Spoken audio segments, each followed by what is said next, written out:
going to do a Christmas chocolate wrap cake. What I have here is from Chef Rubber, and it is a textured fondant mat, I guess is what they use it for. I think you can also press it into your buttercream and get a texture. You can see this is snowflakes. And what it is this is, see, I've taped it together.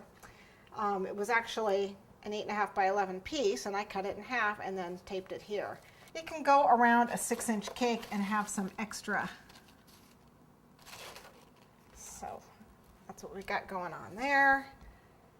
I'm going to use white chocolate for this, and I want to use the side that is indented as opposed to the side where the, this is a raised side, and I actually want to go to the indented side. And so I taped it together on the back. You want to be careful when you spread your chocolate on that. You don't want to come back and go get underneath where I taped it together, so you want to go in one direction. Because if you get chocolate coming back the other way, you're going to break your wrap. So we're going to be very careful and only go this direction when we're around this join. Get lots of white chocolate on here. This will have to be a little bit thicker because it is a textured mat. I think any of the textured mats that are bendable, flexible enough to wrap around a cake would work for this. I just happen to have this one available. Okay, and we don't want to go underneath that join right there. You don't want to go underneath that. So we want to make sure that we've got plenty of chocolate to not do that. Okay, and then from here, that way.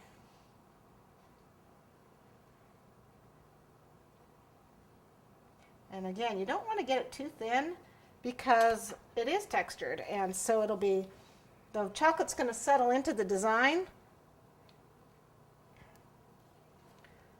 So you could do that on the raised side, I suppose. But I just make sure I don't get it too thin. Okay. And like I said, you don't need it all the way around. There we go.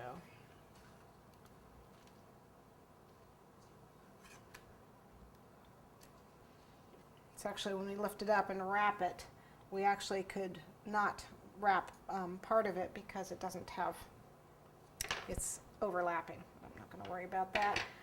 What you do want is to have tape or a clothespin or something handy, because what we need to do is we need to hold it together, because this is much firmer than our acetate normally is.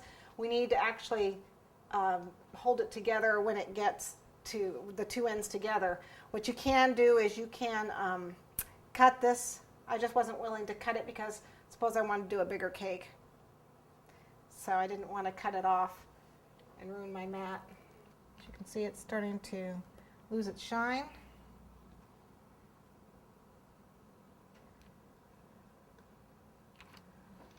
So I'm going to lift it up. You can do it just like you do the other wraps and wrap it around.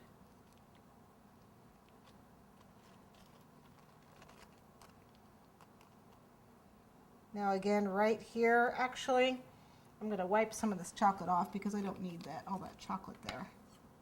And that'll make it easier to break. But because it overlaps, I'm going to go ahead and tape it down to hold it. It's not like the acetate, where the acetate's just going to stick with the chocolate. This is a lot firmer. This sheet is a lot firmer than the acetate. So we're just going to hold it on there. If you've got a clothespin, you can put a clothespin up there or some sort of a clip. I'm just going to tape it down until that chocolate solidifies. And then the tape will come right off. Very lightly. Okay, into the freezer it goes.